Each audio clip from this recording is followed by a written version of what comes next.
우리는 참 오묘한 시대를 살고 있습니다. 기술은 유례없이 발전하고 있습니다. 인공지능의 영역이 인공지능이 인간의 영역을 대신하고 있습니다.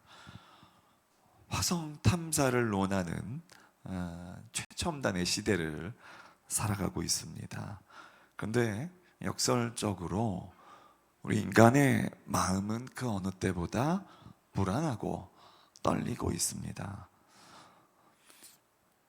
여러분, 어제 저녁 뉴스에서 본 평화로운 풍경이 오늘 아침이면 포성이 울리는 전쟁터로 변하는 것을 우리가 목격하고 있습니다. 2026년 현재 세계는 거대한 소용돌이 속에 있습니다. 러시아와 우크라이나의 전쟁은 멈출 기미가 보이지 않습니다. 중동의 갈등은 이슬람권 전체와 서방 세계의 충돌로 번질 듯 아슬아슬한 줄타기를 하고 있습니다. 얼마 전에 있었던 이 베네수엘라의 마두로의 체포를 통한 미국으로의 압송들, 또 지금 또 이란은 나라 전역에서 지금 시위가 일어나고 있습니다. 인터넷을 차단을 하고요. 정권에 대한 불신 가운데서 수많은 사람들이 거리로 뛰어나가고 있습니다. 또한 수단을 비롯해 아프리카, 동아프리카의 내전들, 전 세계를 보게 되면 정말 아슬아슬한 줄타기를 하고 있는 듯 보이게 됩니다. 여러분, 우리나라는 어떻습니까? 정치적 분열을 통해서 가족 간의 대화마저 단절시키게 됩니다. 또한 경제적 불확실성은 청년들의 꿈을 앗아갔습니다.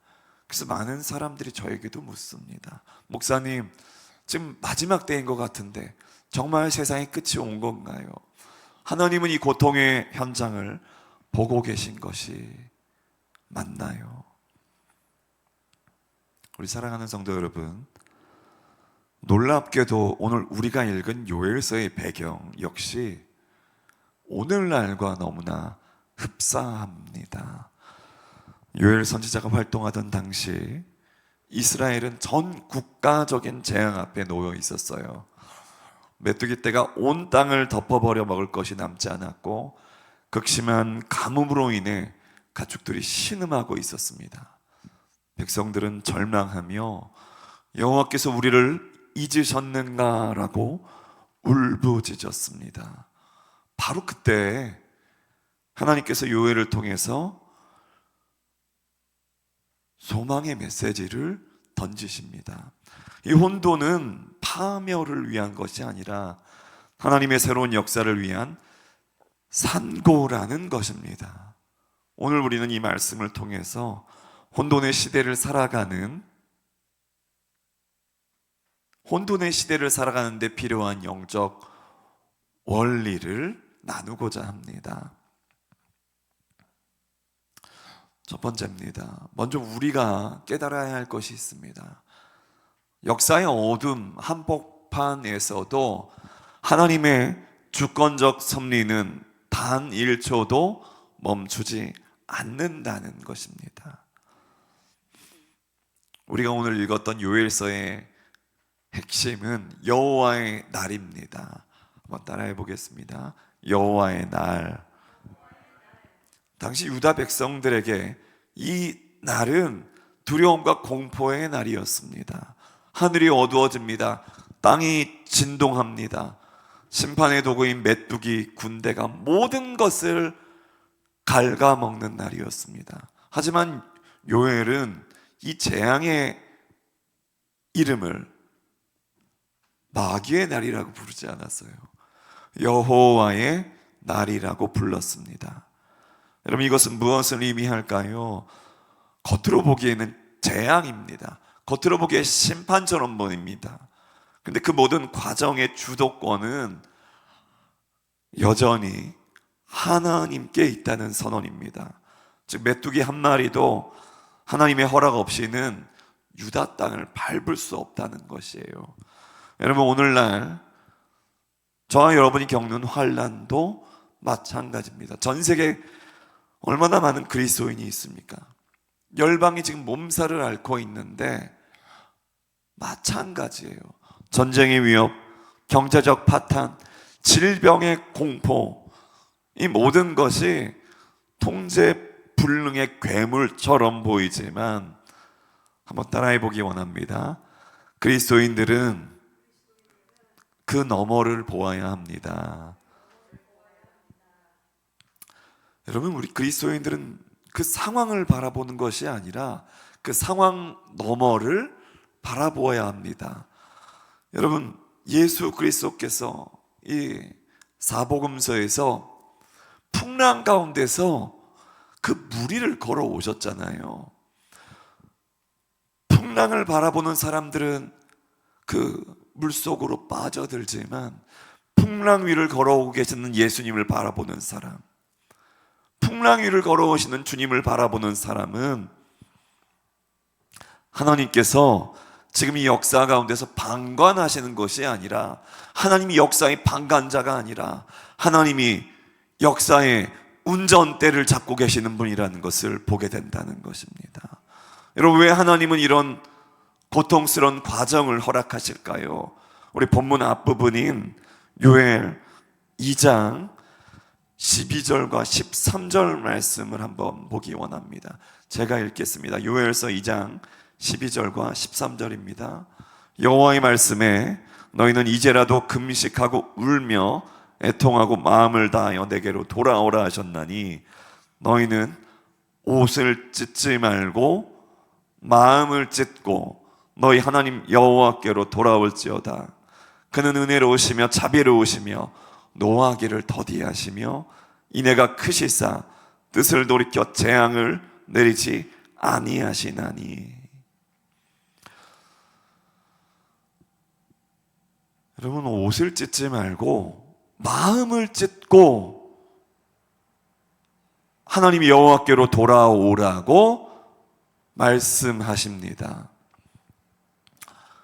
여러분, 하나님의 열심은 저와 여러분이 평안할 때보다 우리가 고난당할 때 더 크게 타오르게 됩니다.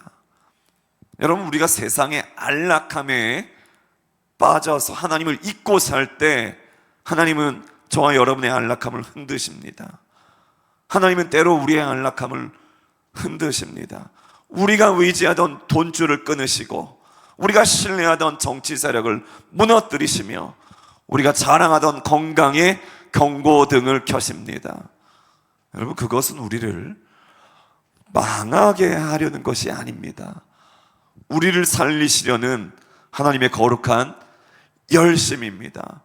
저와 여러분을 살리려고 하는 하나님의 거룩한 질투입니다. 여러분, 영국 서해안의 한 마을의 이야기입니다. 거센 폭풍우가 불어닥칩니다. 마을 사람들은 폭풍이 불 때마다 집 문을 걸고 잠그고 벌벌 떱니다. 그런데 한 성장이 있습니다. 폭풍이 불 때 오히려 배를 끌고 바다로 나갑니다. 그때 사람들이 뭐라고 얘기할까요? 미쳤다고 이야기합니다. 손가락질합니다. 지금 폭풍이 불어오는데 어떻게 배를 끌고 바다로 나가냐고. 그런데 그 선장이 이렇게 대답합니다. 이 거센 바람은 배를 침몰하기도 하지만 돈만 제대로 방향을 잡으면 우리를 그 어느 때보다 빨리 목적지까지 실어다 줍니다. 우리 사랑하는 성도 여러분, 2026년의 시국, 전국, 정세와 전 세계 가운데서 벌어지고 있는 그 거센 바람이 여러분에게 불고 있습니까? 여러분, 이 바람에 파손당하지 마시기 바랍니다. 오히려 기도의 돛을 높이 올리십시오.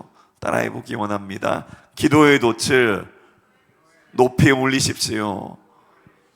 여러분, 이 환난의 바람은 여러분을 하나님께로 더 빨리, 더 깊이 인도하는 은혜의 역풍이 될 것입니다.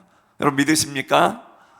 하나님은 결코 목적지 없는 고난을 허락하시는 분이 아니시라는 것을 여러분 오늘 말씀을 통해서 반드시 인식하시기를 예수님의 이름으로 축복합니다. 여러분, 두 번째입니다. 혼돈의 시대를 돌파하는 유일한 길은, 또 따라해 보기 원합니다, 여호와의 이름을 부르는 것입니다. 여러분, 본문 우리 32절 말씀 다시 한번 주목하기 원합니다. 누구든지 여호와의 이름을 부르는 자는 구원을 얻으리니. 여러분, 여기서 이름을 부른다는 것은 어떠한 의미일까요? 지금 여호와의 이름을 부릅니다. 이름을 부른다는 것은 단지 위기 상황에서 지르는 비명이 아닙니다. 여러분, 구약 성경에서 여호와의 이름을 부른다는 것은 예배한다는 뜻입니다. 무슨 뜻이라고요? 예배한다는 뜻입니다. 전적으로 하나님을 신뢰한다는 의미입니다. 영적으로 하나님 앞에 항복하겠다는 선언입니다. 여러분, 예배할 때에, 전심으로 예배할 때 우리 내려놓잖아요. 다 걱정과 근심과 염려와 하나님께 나아가는데 다 내려놓고 우리가 예배하고 하나님을 전적으로 의뢰하는 것이 바로 여호와의 이름을 부른다는 것입니다. 그래서 여러분, 하나님, 나는 이 시대를 해석할 능력이 없습니다. 내 지혜로 자녀의 미래를 보장할 수도 없습니다. 내 경험으로 이런 경제적 위기를 넘길 수도 없습니다. 그러므로 나는 이제 내 주도권을 포기하고 주님만 붙잡겠습니다. 이것이 바로 이름을 부르는 자의 태도입니다. 오늘날 많은 성도들이 주여 주여라고 부르기는 합니다.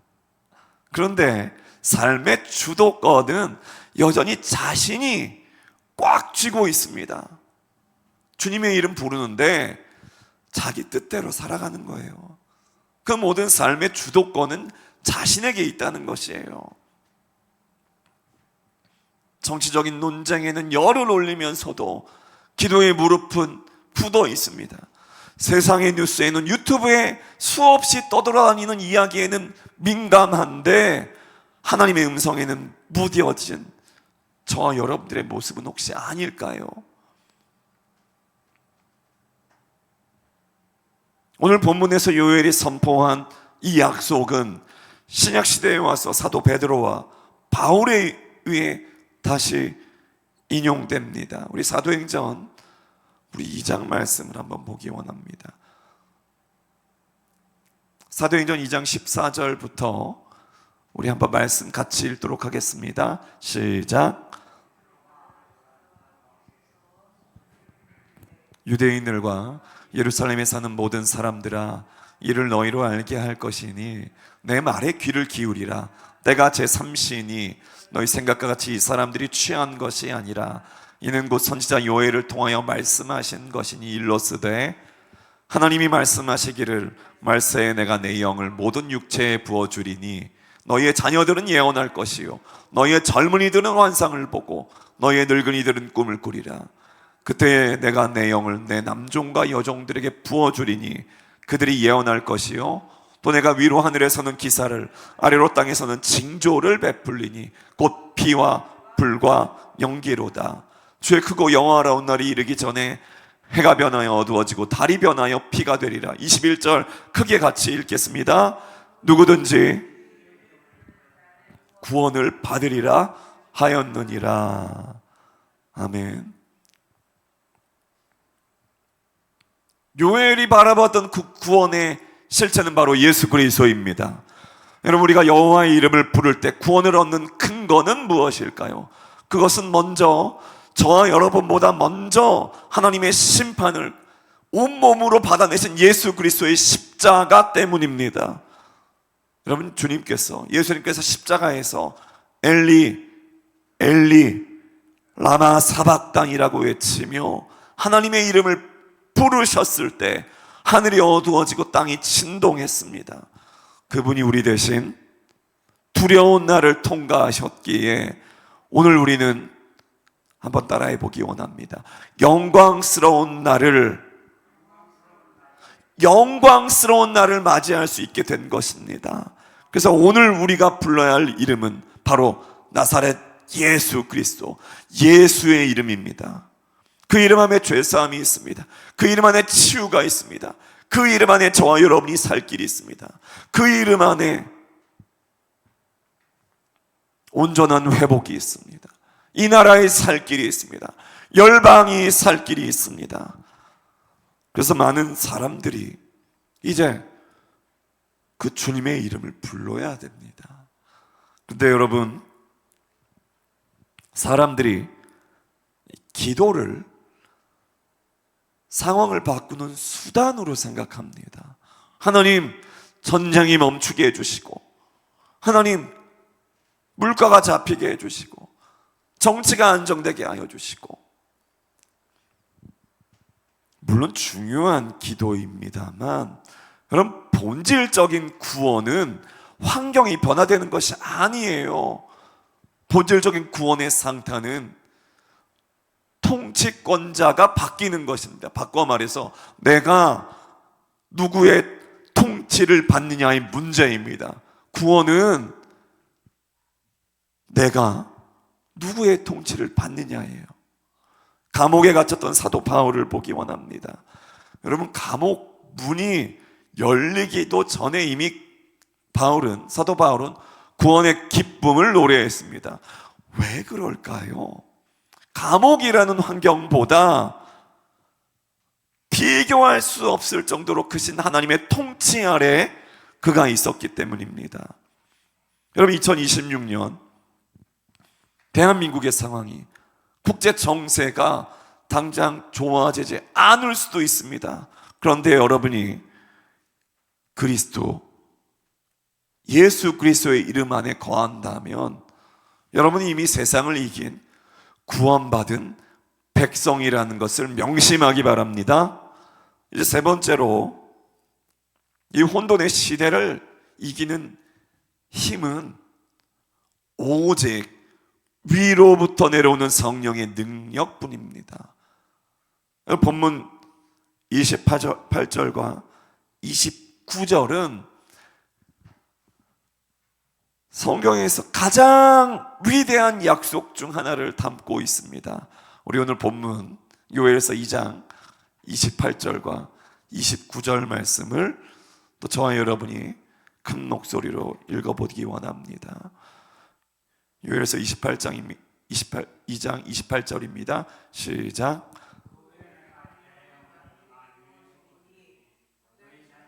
장래일을 말할 것이며 너희 늙은이는 꿈을 꾸며 너희 젊은이는 이상을 볼 것이며, 29절입니다. 그때에 내가 또 내 영을 남종과 여종에게 부어줄 것이며. 여러분, 그 요엘 선지자 시대에, 이 구약 시대의 성령은 특별한 계층에게만 부어졌습니다. 왕과 제사장과 선지자에게만 성령이 임했습니다. 그런데 하나님은 이제 만민에게 남녀노소 할 것 없이 모든 사람에게 부어주겠다고 말씀하십니다. 성별이, 계급이, 나이든 모든 벽을 허물고 모든 믿는 자에게 당신의 영을 부어주시겠다는 선언입니다. 왜일까요? 여러분, 마지막 시대는 인간의 위지와 도덕성으로 견딜 수 없을 만큼 치열한 영적 전쟁터이기 때문입니다. 여러분, 마지막 시대는 정말로 영적 전쟁의 한복판에 놓여 있다는 것을 기억하기 원합니다. 성령의 기름 부음이 없다면 여러분, 저와 여러분은 작은 환난에도 금방 깨지는 유리 그릇과 같을 것입니다. 주일에는 되게 거룩한 성도 같지만 월요일 세상 속으로 던져지면 곧바로 세상 사람들과 똑같이 염려하고 똑같이 분노하는 연약한 존재라는 것입니다. 이제 우리 자신이 결단해야 됩니다. 성령이 임할 때 나타나는 변화를 여러분이 믿음으로 붙잡고 오늘 이 시간 우리가 기도하기를 원합니다. 여러분, 자녀들은 장래일을 말할 거라고 요엘서에서 분명히 말하고 있습니다. 여러분, 미래가 불투명합니다.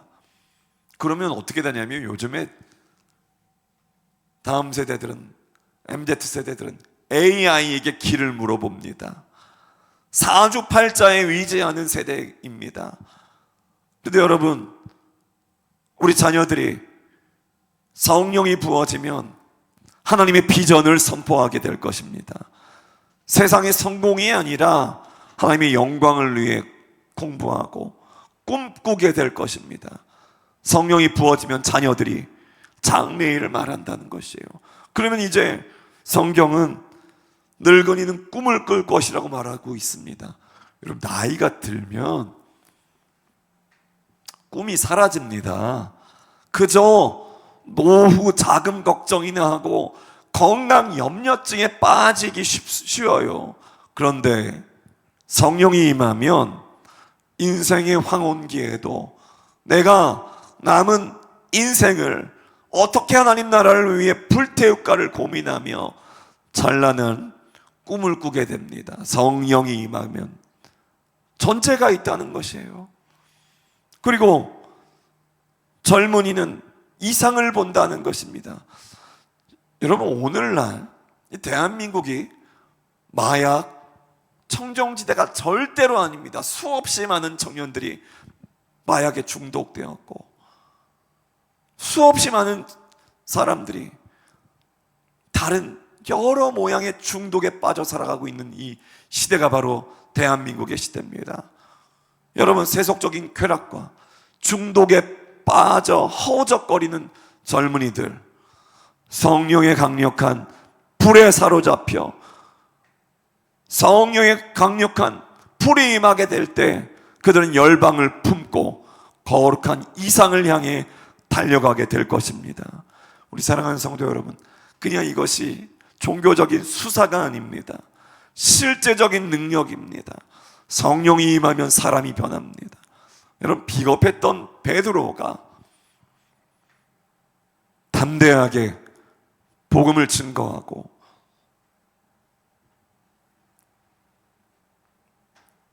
예수 그리스도를 증거했던 것처럼 여러분, 성령이 임하게 되면 혹시나 여러분이 무능했다고 생각하십니까?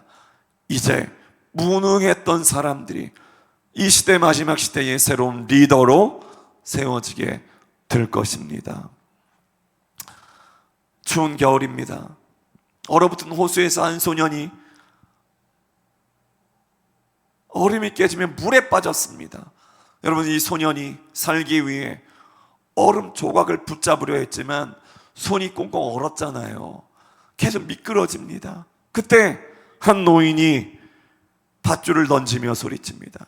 얘야, 네 손으로 줄을 잡으려 하지 말고 네 힘으로는 버틸 수 없으니까 그 줄을 네 몸에 감아라. 우리가 밖에서 끌어당길 테니까 너는 단지 줄을 네 몸에 감기만 해라.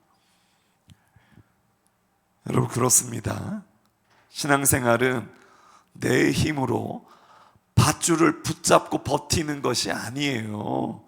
내 힘으로 거룩해지려고 하는 것이 아니에요. 내 힘으로 환난을 이기려 하면 반드시 실패합니다. 성령의 밧줄에 여러분의 인생을 묶으십시오. 성령께서 여러분을 견인하시고 성령께서 여러분을 어두운 구덩이에서 끌어올리시도록 맡기시기 바랍니다. 여러분, 이것이 바로 성령 충만한 삶입니다. 이제 말씀을 맺겠습니다. 2026년 1월입니다. 우리가 마주한 현실은 엄중합니다. 국제 정세는 불안합니다. 국가의 미래는 안개 속입니다. 교회를 향한 그러면 세상의 시선은 따뜻할까요? 그렇지 않아요. 여전히 차갑기만 합니다. 그런데 역설적으로 그렇기에 지금은 하나님의 이름을 부르기에 가장 좋은 시기입니다.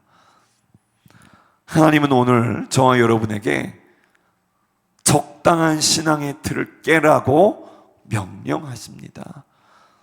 지금 썬데이 크리스찬의 옷을 벗어버리고 성령의 불길 속에 뛰어들라고 초대하십니다.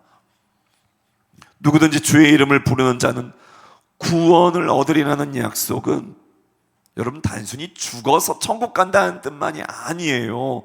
오늘 이 세상에서 어떠한 사람들은 지옥 같은 세상이라고 표현하는 이 땅에서 하늘의 평강을 누리며 승리자로 살아가게 하시겠다는 약속입니다. 그래서 여러분, 오늘 우리가 남은 자라는 사실을 반드시 인식하기 원합니다. 하나님께서는 세상이 다 타락하고 무너져도 끝까지 여호와의 이름을 부르는 그 한 사람, 그 남은 자를 위해 역사를 다시 기록하십니다. 여러분이 바로 그 한 사람이 되시기를 예수님의 이름으로 축복합니다. 그래서 오늘 이 시간 우리 함께 가슴에 손을 얹고 결단하기 원합니다. 주님, 이 혼돈의 시대에 내가 세상의 뉴스에, 유튜브에 귀를 기울이는 것에서 멈추고 주님의 음성에 귀를 기울이겠습니다.